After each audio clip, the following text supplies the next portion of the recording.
You want to prevent that morning dew. Yeah, morning dew, and that's really or when it's going to happen. But obviously, those humidity swings at lights specifically going off more than going on, because when they come on, it's going to dry stuff up pretty quick. But it's when it's going off, and really having the right air movement and dehumidification, and then avoid those little piles around the stem.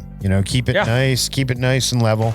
Even giving it a little bit of a, I always like to have just a slight bit of slope off the stem, just so if there is water sitting in there a little bit, it's going to get away from that collar. Yeah. We're Jug Dealers, we're the podcast you need in your feed, teaching the game like you never seen.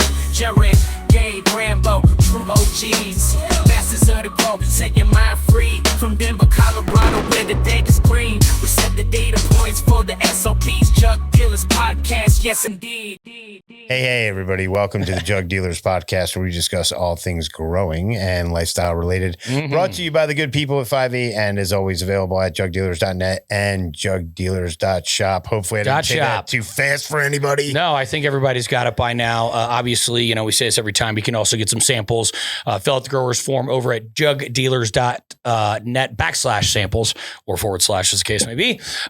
You can fill out the growers form and then pick 1 through 3 packages. Got some great packages out there. What about for the commercial guys? So the commercial guys, you can actually go, and if you want to, you can just send a general message through the website as well, because some of those packages aren't necessarily going to fit the commercial style. So you can hit the contact us right there with any questions. That'll come actually direct to me.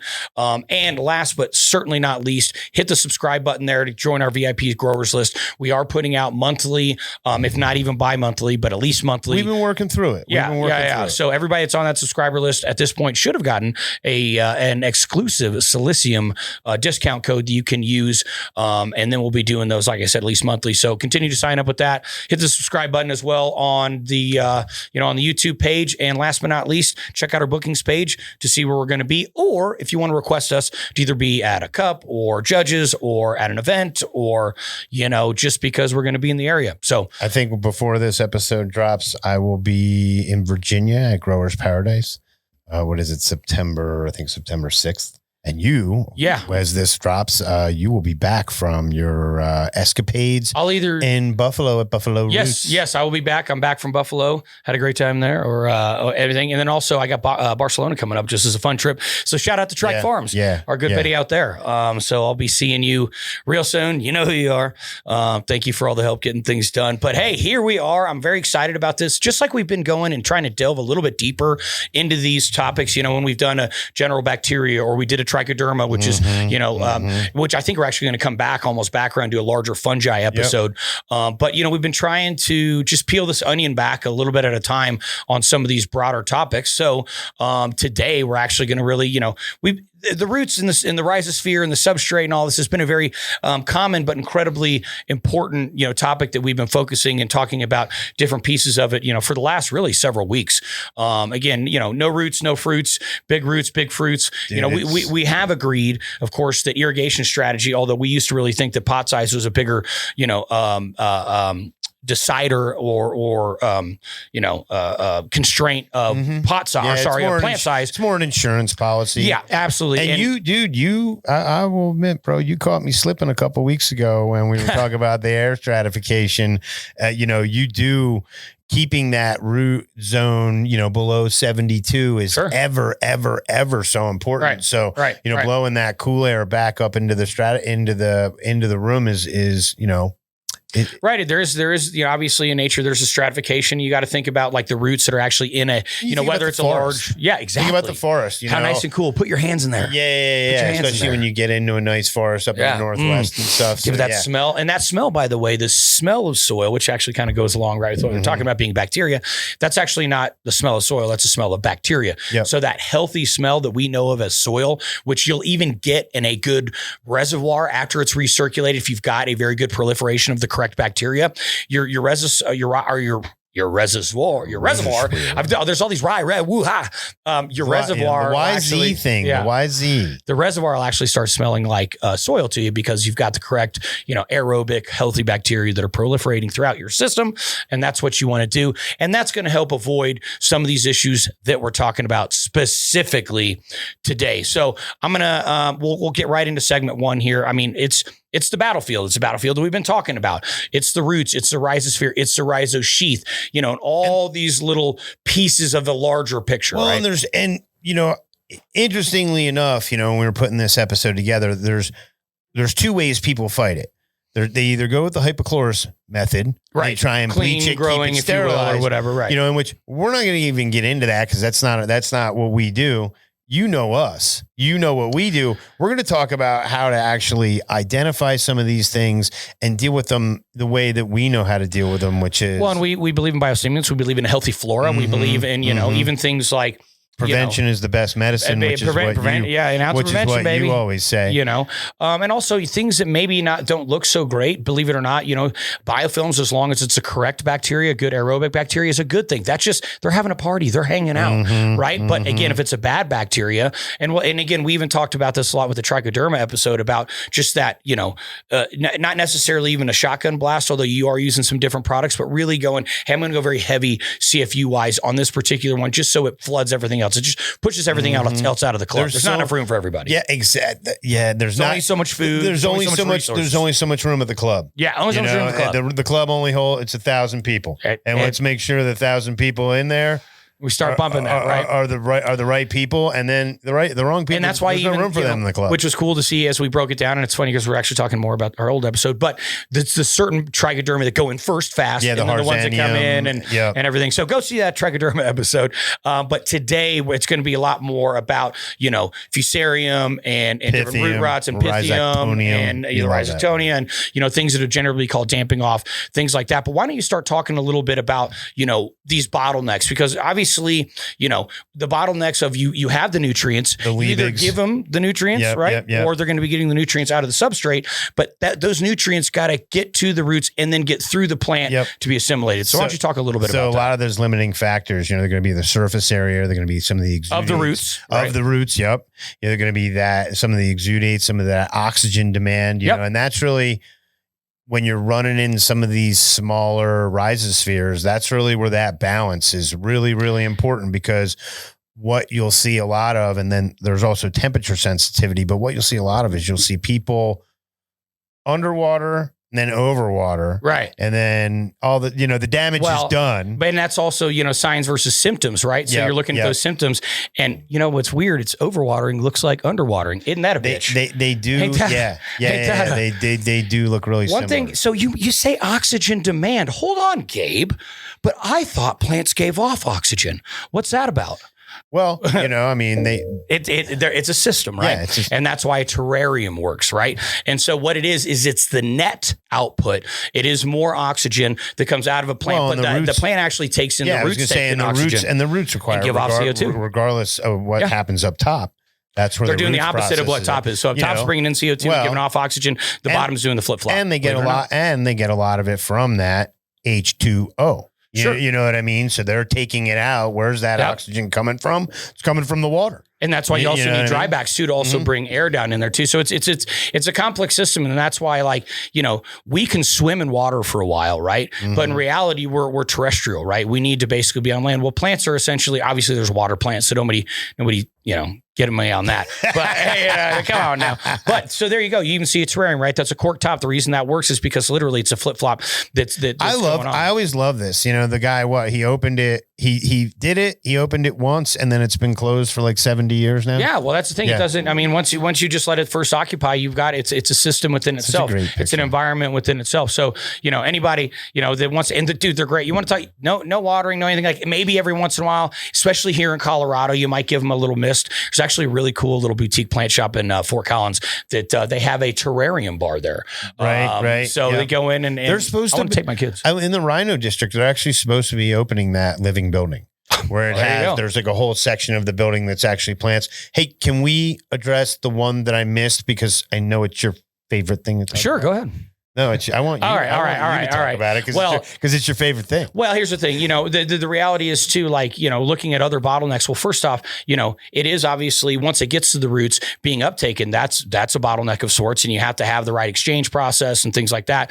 Pretty complicated aspect that's going on there. But more importantly, how does that even get to there, right? And there's two different ways the nutrients move through the substrate, and that's diffusion or mass flow, right? And diffusion is a chemical process. I will never get sick of you talking about diffusion and mass flow. Diffusion and mass flow. It is like now it's been pounded into my head. And like we were having that discussion before the show about calcium. Right. And I was just like, man, I think a lot of people mistake it because they're just not pushing enough water. Exactly. And you think about mass flow.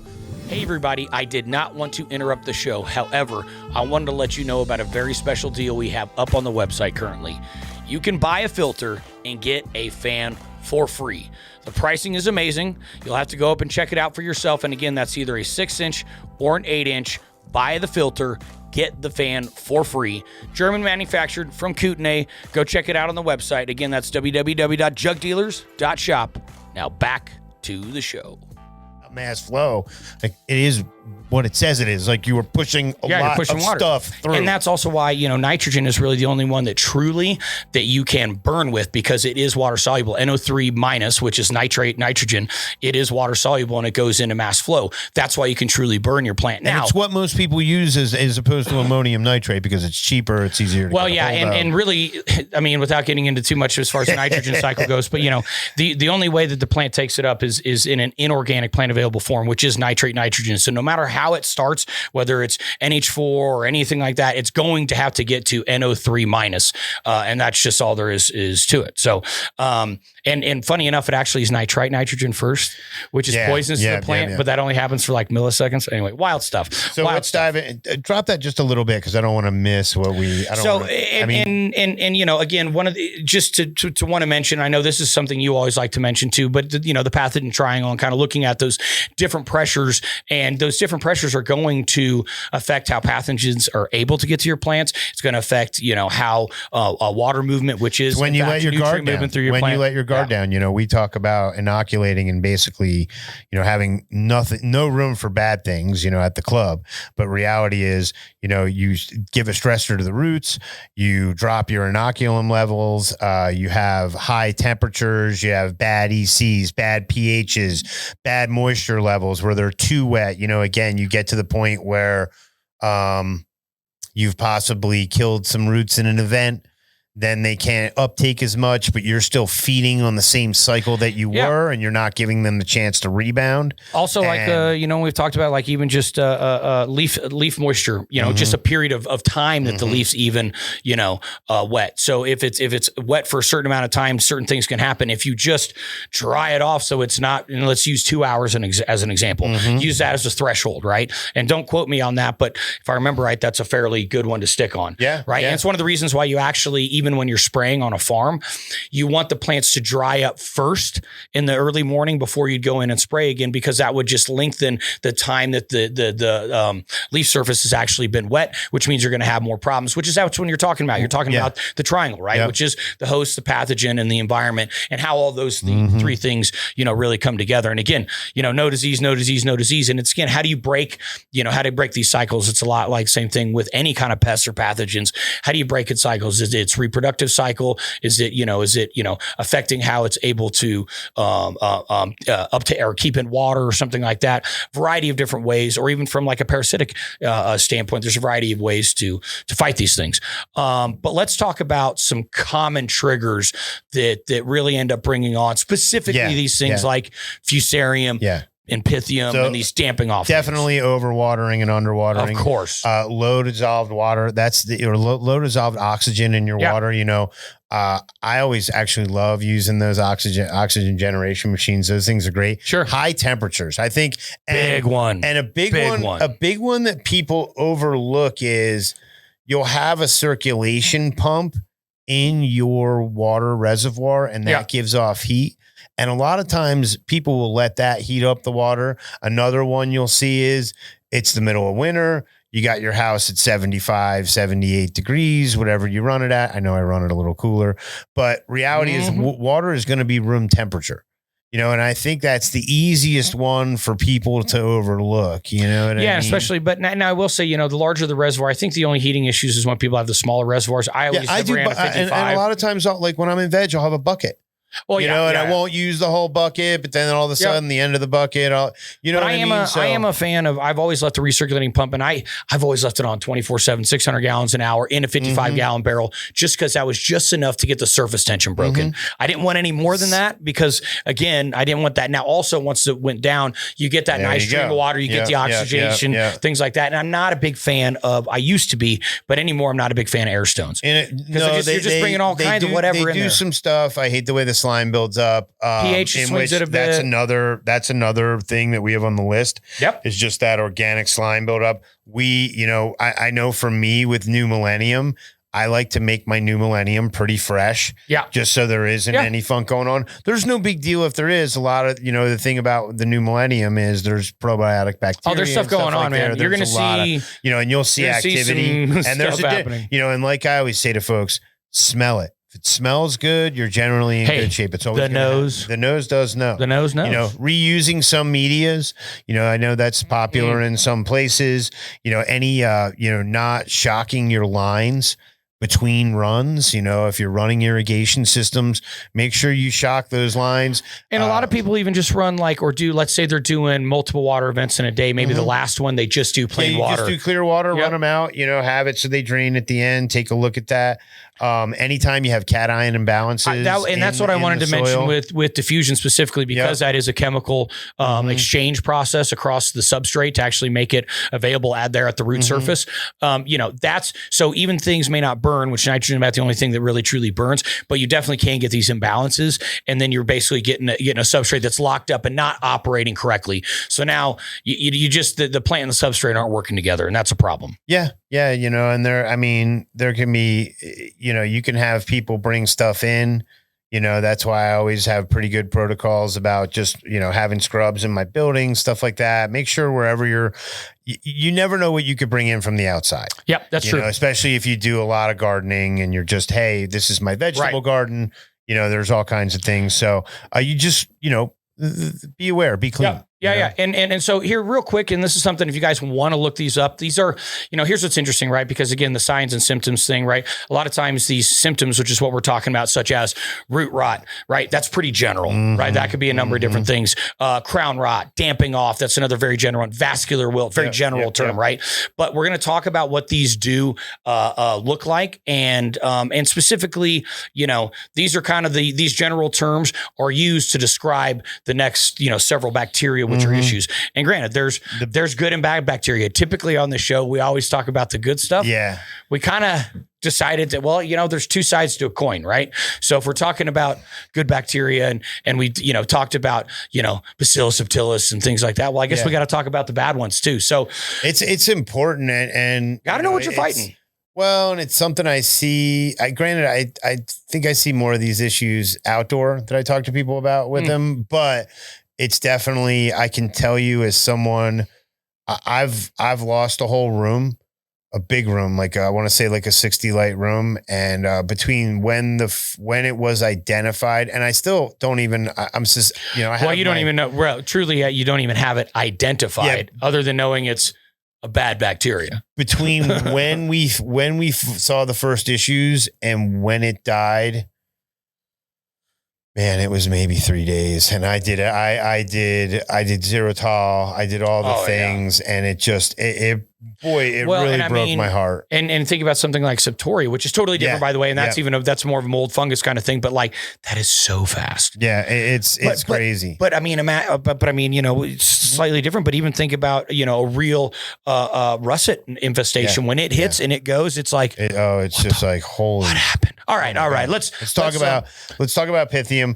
The big four. We're going to talk about the big four. I'm letting you introduce this. All right. So this is like, and there's obvious like anything else. This is the general Pythium species. There's multiple species of Pythium, but what we're going to do is in general terms, we're going to go through what we've kind of dubbed the big four. So these are the big four problem bacteria that we typically see with indoor cultivation. So Pythium, right? Most people have probably heard of that. Again, damping off, things like that. Like that's kind of what people say in general terms. What is it? It's an oomycete, which is also known known as a water mold. It's going to thrive in, go figure, warm, oxygen poor solution, and biofilm areas, right? I was looking it up. It's like somewhere in that like fungus, like, you know how they have kingdom genus, you know, somewhere in that fungus. But well, that its own thing. Well, there's some weird stuff out there. Yeah, I was like, because when we started doing this episode, and I was like, oh, there's a word I don't know. So we go down you start going down the rabbit hole, and you're like, what the hell is this? So, what are some of the signs? You're going to see that subtle droop midday, which sometimes is hard because you go, man, is it just they're getting so much light that they're just turning away from the sun a little bit because they're saturated? That's why, again, you want to always diagnose off of signs, not symptoms. Again, because we're looking at after the fact, which is typically a general response. So it's going to be tough to know what it is. Slow transpiration, that's always been a big one for me, because once the transpiration is slowing, especially if I know I'm doing the right dry backs, I go, or maybe I haven't been, I'm going immediately, smelling that substrate, picking the pot up, really looking at, seeing rat, and then just like real pale new growth, which is, again, we were talking about nitrogen coming in on mass flow. So if it's got that real, pale new growth that's coming out, that's an indication of, there's just not enough nitrogen that's coming in there, which is probably because your transpiration is slowed. And that means you don't have enough flow actually going through, the plant. So again, remember, plants don't actually drink water. That's just a vehicle for the nutrients. It just moves through them, Just passes through. The other thing you're going to want to, I always encourage everybody to check those roots. Check our roots. And so if you're going from like a pearl white to a tan or a brown, you get like a mushy in there, almost like a cooked pasta. And I always, sour, it's funny because sour smell, never good. Anytime that I consult on a garden and it's an issues, problem, I always smell the soil first thing. And I've had gardens where I've told you this one. I've had gardens where I walked in, the guy's like, "What are you doing?" And I'm like, "Why are you not doing this?" Well, like, and even really when you walk into the room, you took the words right out of my mouth. You really did. That is one of the first, you should feel the humidity. I always tell people, I always rub my feet on the floor. Just to feel, because you can feel that humidity. I tell you right now, north of 70, your feet, so it's really important. But you make a great point, and I meant to bring it up earlier. The smell, you always know when something smells healthy. So one thing I would like to say too, and this is a little bit of a concession, and in fact, let's just a little shout out to our friends, Dude Grows. They had their channel blown up. So go hit the subscribe button over there. They're abandoning it. It's so now it's a DGC Grow Talk. If you go over there, we got the Shorts channel. It's a little bit different, and check out them on Spotify and Jug Dealers on Spotify. Fully updated. If you are using something like Recharge, which is one of the things I wanted to bring up, obviously those roots ain't going to be pearly white. But again, that mushy feeling, the things like you can see, when it's vibrant, because for if you're where using it's a not compost, white, it'll have those hairs, baby. Yeah, exactly. So I just want to make that one little concession, because if somebody's using compost tea, you're gonna have a very healthy, but a little bit brown looking root. But you can look at the root, though, if it's jacked or not. I think a lot of our compost tea boys know what the healthy roots look like. I don't disagree with you there. So favorite conditions, we've already kind of talked about it, but those water attempts above 70, 72, you know what I mean? It's any time when you have, what is that?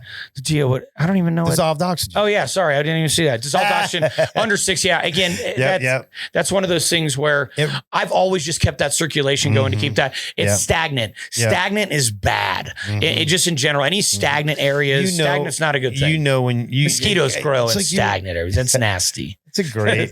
That was a great little, you're right. You know what I mean? So I just stay away from it. Obviously, having a high organic load, you got food, man. You know what I mean? And then these recirculating systems that either don't have filtration or any kind of UV filtration, which obviously that's going to be the best, which a lot of people don't. I've never had that on my recirculating systems. However, in the commercial, it's more a commercial caveat. And, when I design my buildings, I generally make it so that my tank fits the size of the room. Yeah.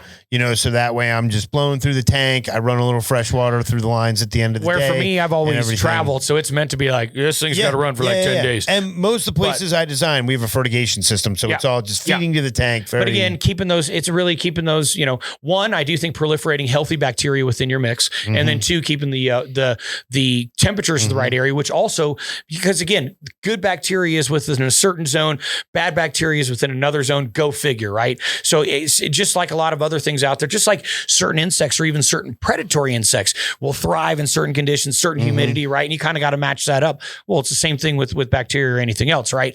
So what can you do? How do we fix it? First off, drop those temps. You want those temps between 65 and 68 degrees. That way this stuff can't grow. You also want to crank up that dissolved oxygen. However you're doing it, if you have a machine, diffusers, venturis, it doesn't matter. Or like I said, or recirculating pump. Look, and an air stone is okay. It's not like it's bad. It's not the best. It's just not my preferred. I just like a recirculator. Agreed, by the way. We both agree with that. But do what you got. We know there's a lot of our people who, let's face it, going to the pet store and getting a little pump for 20, not even 20, but $8. Yeah. I know it works and it's better than nothing. Yes. You know, yes. You want to make sure all your drains are clean. There's no biofilm. There's nothing in the corners of the trays. Take your pumps apart. Take that little thing off. Get the sponge out of there. Rinse out the sponge.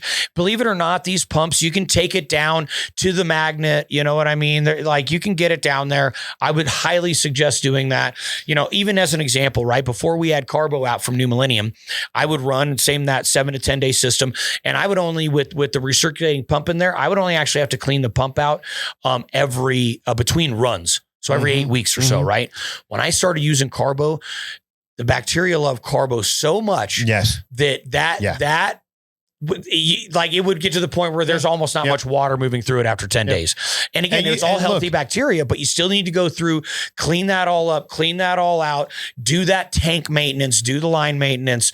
You know, again, ounce of prevention, folks, ounce of prevention. You know, GRAMBO, you want to hop in? I was going to say an ounce of prevention will get you a pound of weed. Might even get you two. Which you always. New shirts are up there, by the way. Yeah, folks. Plant Janitor available now. And more coming soon. You do want to, you're going to want to use peroxide and stuff like that in the lines. You're safe to run peroxide through your plants and stuff like that. This is one of the few times that you may actually hear me say you can use a hypochlorous is really just to alleviate the problem. But the beautiful thing about what I'm saying right now is right after you've done that, you're going to inoculate it with some beneficials. Well, you're going to, like I like to say, you're going to come in with the troops. You know, so you're gonna kind of firebomb. You're gonna scorch earth a little bit. But also, you know, for those of you who don't know what I mean, I've always done heavy H2O2 between runs, and that's it. Yeah, not between tanks. You know, between tanks, it's a little bit of a clean out. I've done it with the fertigation systems. I'll be honest with you. I've done like a real mild dose of Xerotol. Like we're talking like 2 mils a gallon type stuff. Sure. And it's again, like you said, it's not every feed. Right. It's maybe like a once a week thing, more like a maintenance thing, you know? But again, we're trying to keep that water pass sanitized, you know what I mean? And in fact, it's actually thinking about keeping the water pass sanitized is really more than we're thinking about keeping the substrate sanitized, because we don't want a sanitary substrate. We want a substrate that's got a whole ecosystem going on. We want to happen. But again, also hitting them with those bacillus, hitting them with that trichoderma after you've done, you know, some of these control, you know, systems, you know, any of that stuff. So again, there is a bit of a redosing, you know, killing, redosing. And then of course, if you do have more commercial, doing that inline UV is same amazing. Thing we've talked about, you know, or at least that I've discussed in the pests and the beneficial bugs. You know, you come in there, you wipe everything out when you have to. And this is like, look, you know, a lot of times this is what you're relying on when you don't have problems. But right now, what we're discussing is we're in it and we got to figure out how to fix it. Well, and there's it's a shock and reseed type protocol, which for the record, I think works for, you know, elimination when you have a problem. But I also think to a certain level, you need to be using that or thinking about that for prevention as well. Dude, 1,000,000%. Yeah. All right. On to our friend Fusarium. Actually, not our friend. You Fusarium. F you Fusarium. You know? All right. What is it? You can't spell Fusarium without F you, man. Sure. Good. There you go. So it's actually a pretty good one. I like that. So it's a true fungus, and actually some species they colonize the xylem. Not good. Leading to vascular wilt. And the reason that's happening, folks, is because the xylem, that's those dead cells that are in the middle of that's essentially the straw. That's where the water's moving up. You have xylem and you have phloem, and then you have the cambium layer between them, right? And that's in a circle, right? So in the cambium layer is where you have all the new growth going outward, hence the rings in a perennial plant like a tree or whatever. And so the xylem is what then they're actually dead cells. So the reason, then they're open to actually be used like a straw to move it up into the plant. So if you've got any crap going on in there. It's like a blocked artery. Like, so now you've lost rigidity, and that's why you're seeing that vascular wilt. Boom. If you didn't get the visual off of that one, that was very well done. So some of the symptoms you're going to see are one-sided wilt. You're going to see some same sudden midday droop. Yep. You're going to see that brown vascular streaking when the stem is split kind of lengthwise, like you were saying. Yeah. So, you'll kind of open that up. And like, look, sometimes... Hey, everybody. Didn't want to interrupt the flow of the conversation because it's getting good out there, but I did want to remind you, we do have on our website at jugdealers.shop 6 and 8-inch cocoa blocks. The 6 inch is going to be 1 gallon. The 8 inch is going to be 1.5 gallons. To inflate them, you do about a half a gallon's worth of water, get them to flow through a little bit. Definitely water them in with nutrients. Plug and play from there. Cocoa blocks from Scietetics. Come and get it. Now back to the show. You'll kind of open that up. And like, look, sometimes you got to cut some branches and crack those things open to kind of figure out what's going on. Same thing we were talking about, looking at the roots and pulling the pot. Cut a branch, split it open and look. But again, you were doing this on symptoms, way to do it.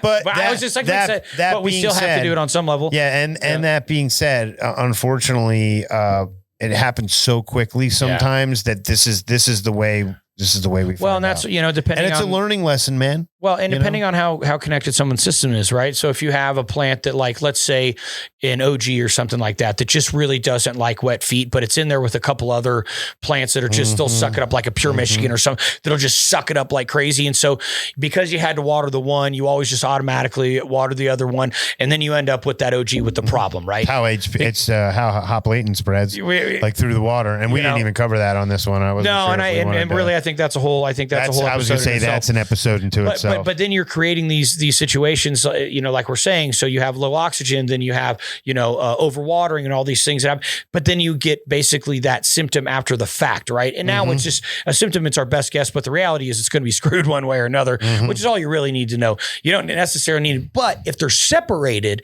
at least it's not going to that next plant, right? Yep. Now, of course, honestly, just dive into the vectors and the risks, because you're in it. Yeah. Well, okay. We're in it. Right. So obviously, infected clones and cuts, right? That's a big one. And that's where you get that damping off. It's like, it goes up, it's good. And then you almost see like a little fuzz right at that soil line or right at the cube line.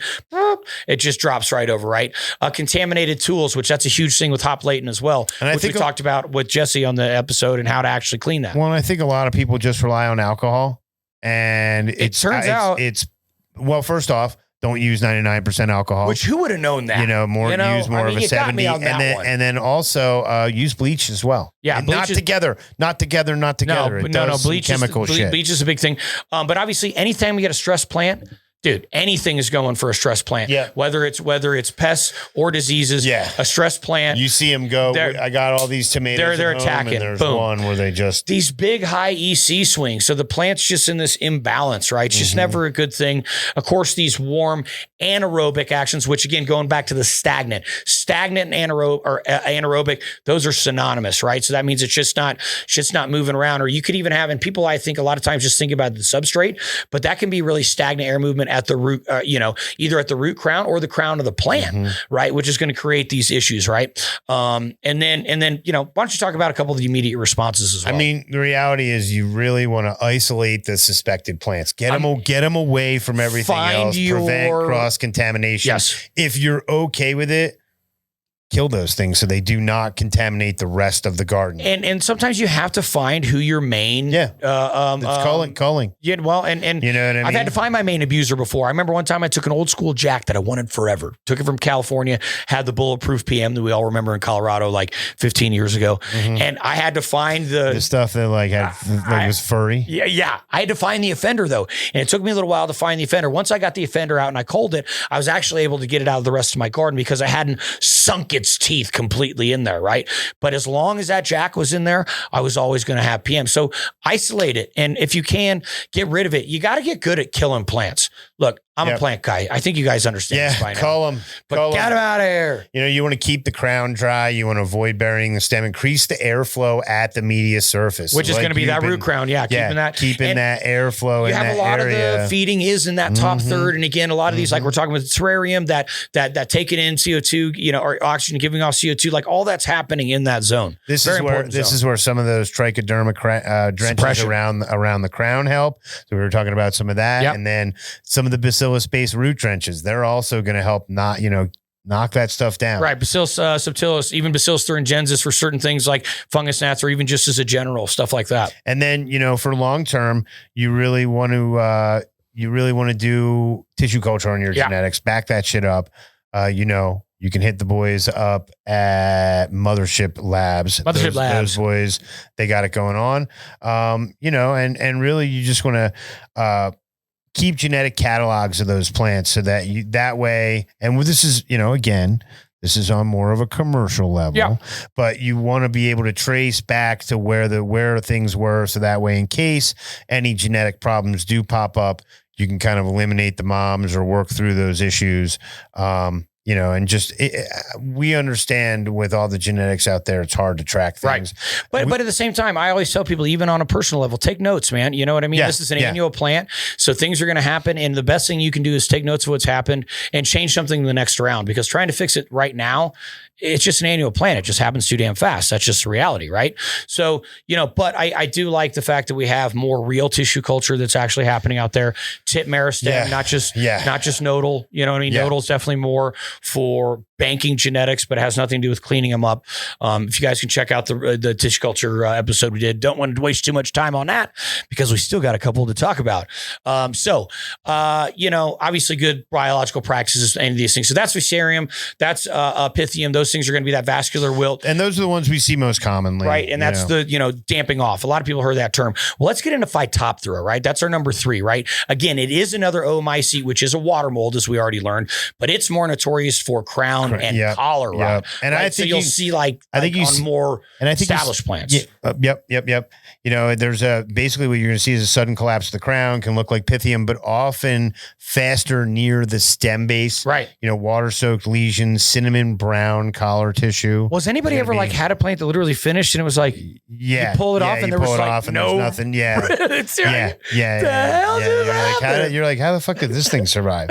You know, it's similar to Pythium, water temp control, dissolved oxygen. You know, you want to do sanitation, your UV filtration, prioritize crown dryness. A lot of that air movement, you know, we talk about with environmentals is that you want to prevent that morning dew. Morning dew. And that's really or when it's going to happen. But obviously those humidity swings at, you know, lights specifically going off more than going on, because when they come on, it's going to dry stuff up pretty quick. But it's when it's going off, and, you know, really having the right air movement and dehumidification. And then avoid those little piles around the stem. You know, keep it nice and level. Even giving it a little bit of a, you know, I always like to have just a slight bit of slope off the stem, just so if there is water sitting in there a little bit, it's going to get away from that collar, you know, quicker. Let's talk about one of my favorite to say, because you nailed the last one, but the Rhizoctonia. Rhizoctonia. You know, it's a soil fungus. It excels in wet conditions, warm media. Go figure. Organic food with organic load, you know, and I mean, let's be serious. A lot of the organic load that people use may or may not have and this is feces in it. And this is another damping off, right? Again, these are general terms, but, you know, you see, it's more, I think, you know, Pythium and Rhizoctonia are kind of the damping off ones. But and these things are and the big difference with this one is the roots will be more brittle. So it's, you know, opposite of that Pythium, and where you're getting the mushy kind of, you know, nasty roots. So I think that's really that's the big one.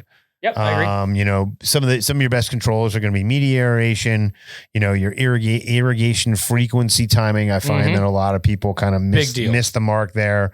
Some of your top dress biocontrols, trichoderma and stuff like that. And then just, you know, avoid over dense canopies with cold nights. You know, I tell people a lot of times, for me, and just in general, I keep my daytime and nighttime differential no more than 4 degrees. Sure. Truth of the matter is, in a lot of facilities, I just keep it the same. Right.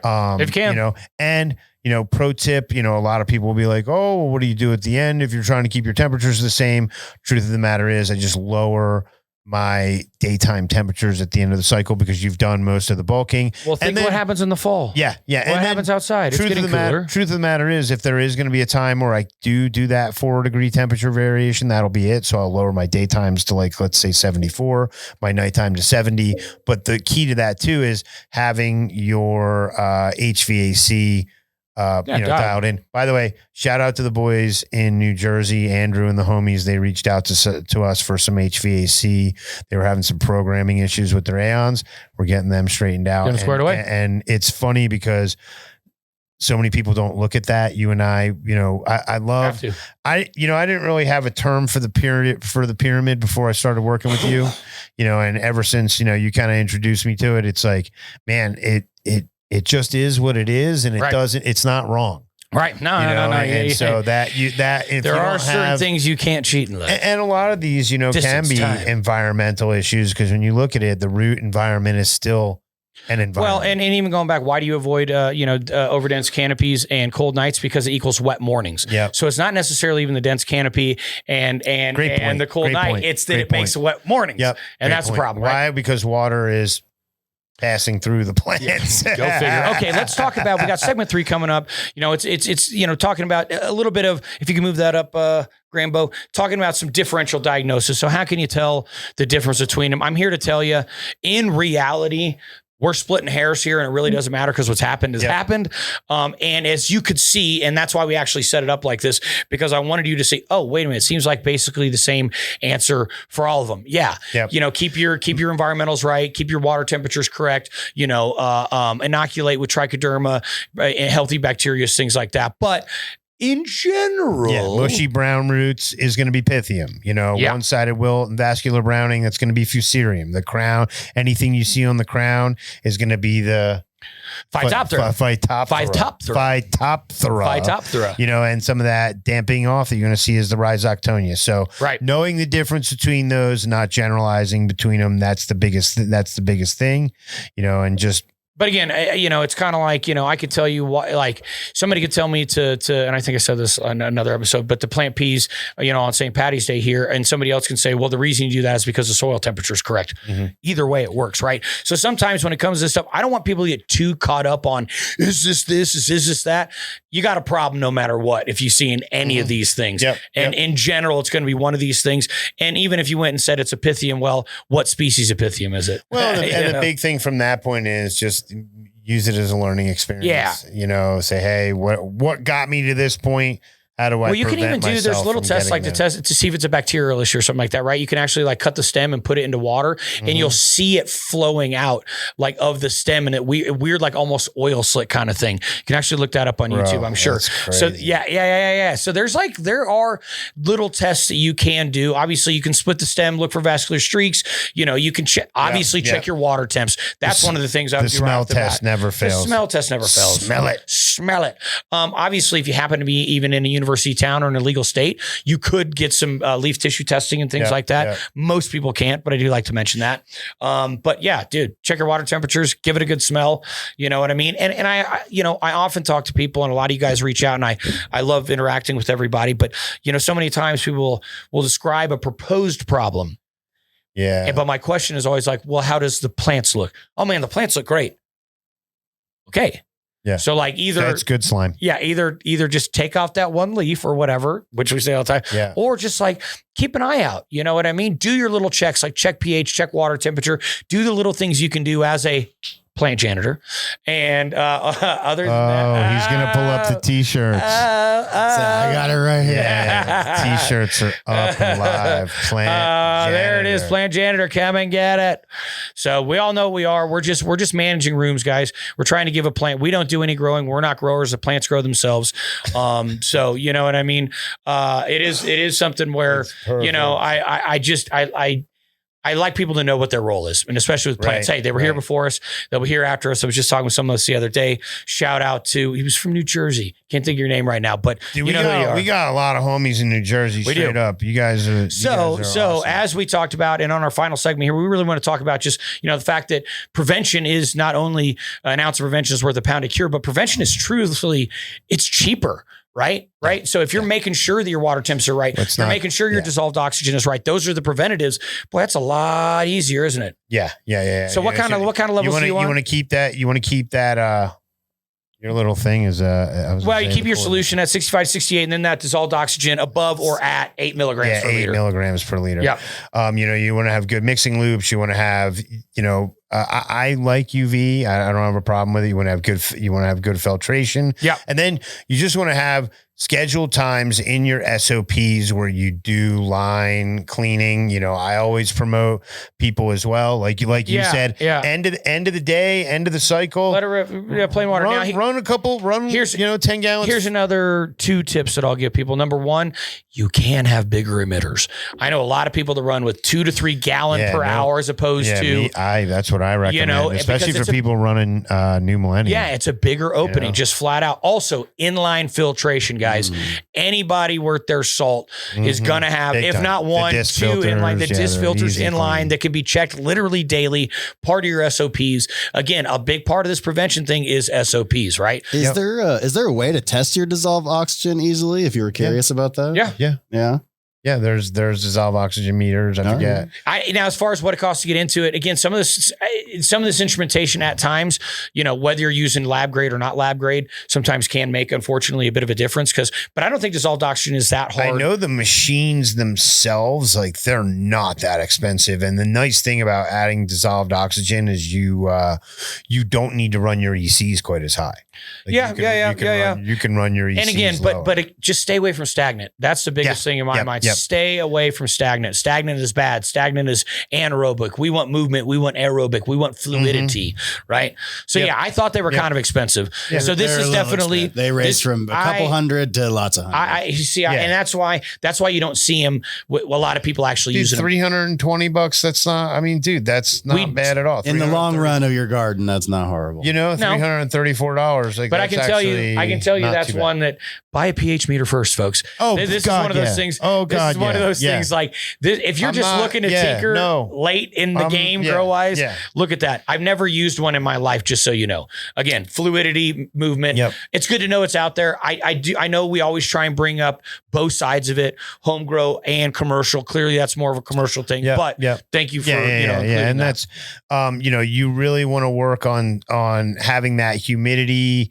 And if you have, again, this is if you're in a substrate, or this is if you're in a commercial facility, but I won't even go that far because I know a lot of guys at home that are running the Trollmaster setup who have sensors, who are very much like, kind of your setup where they're watering based on, hey, I get to 35%. So making sure that all that is really prime so that you're not letting them sit too wet too long. Well, also so that your humidity levels are really, I think we don't like the term VPD because again, it's not really for our crop, but really knowing that the levels where the humidity is right and it's driving your plants to feed.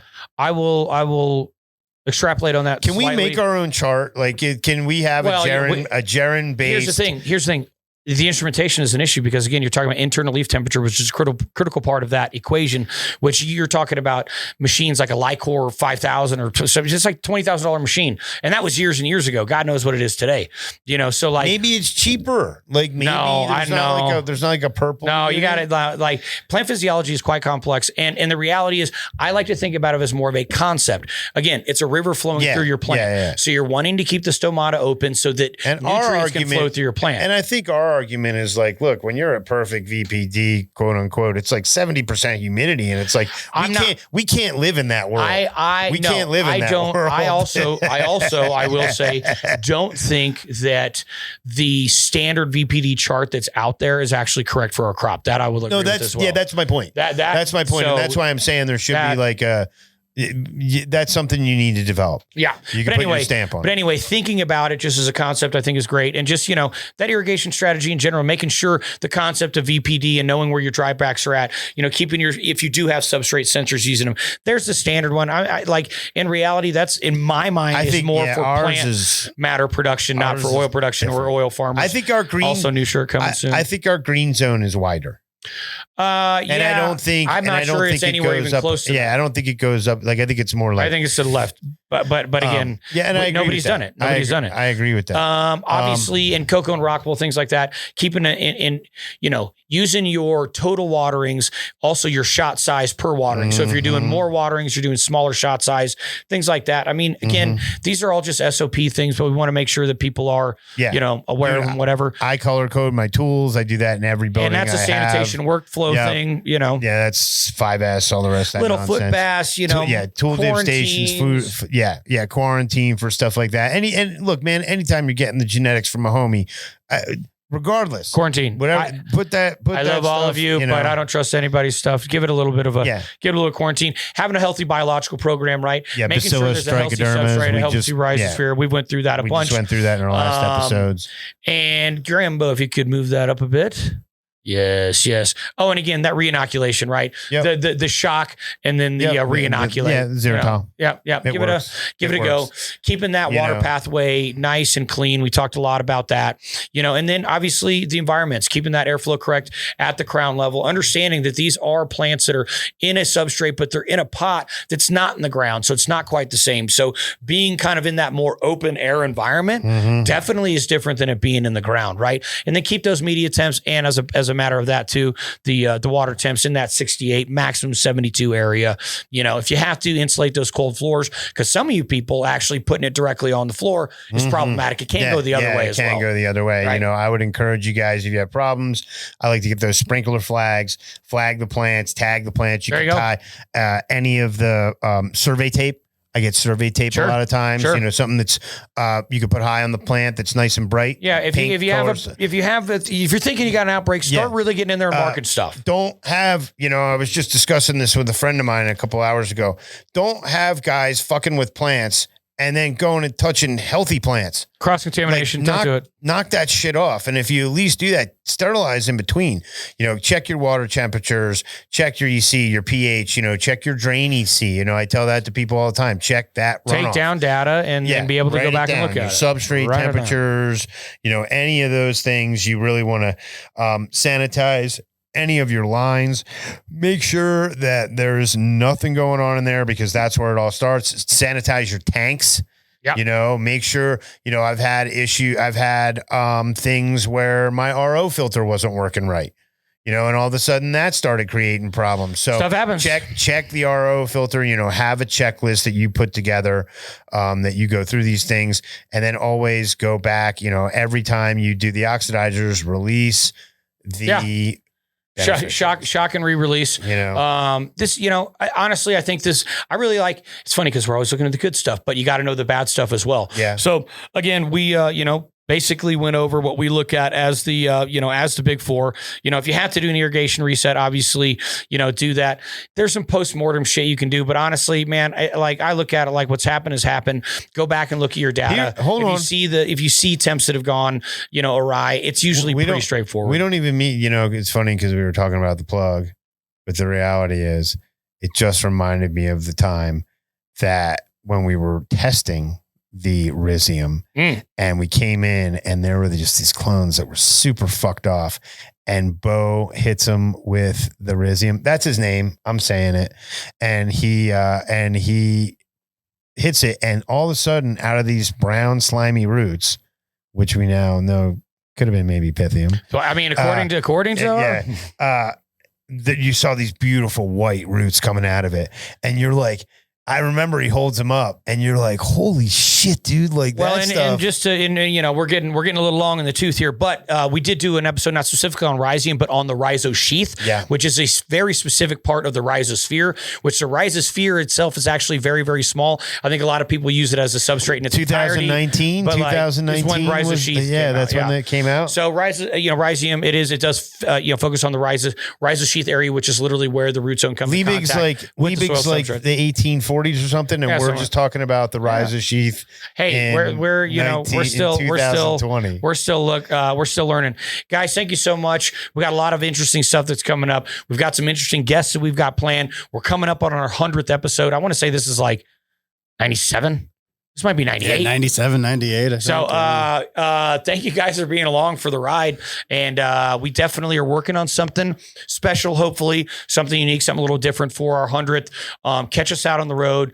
Hit us up online. We'd love to catch up with you guys on the road. And we're also going to start doing a road herb segment that we'll be putting behind, because we are getting the Jug Club back open. So come join the growers VIP list. You get discounts, you get news, you're going to get exclusive access, early access to all sorts of things.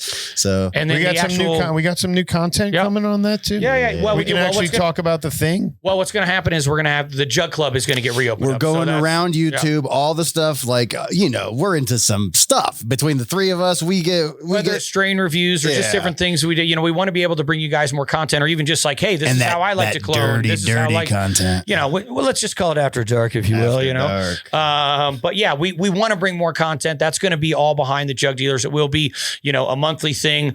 You will get exclusive discounts through that as well. So there is the VIP list, which is just jugdealers.net. Scroll all the way to the bottom. Join our list. But again, on top of that, we will because there is. I think it's confusing. It's two different things. You have the VIP mailers list, and then where you do get but the growers list. That's this gateway. Right, that's the gateway. You're gonna get all the information. That'll send you anywhere else you want to go. Go check it out, guys. Hit the subscribe button. Do all the things. Thanks for coming out and hanging out. We always have a good time. Appreciate you, Josh. Thank you, thank you, Mr. Gabe, and everybody else and everybody listening. Peace. Thank you. Love.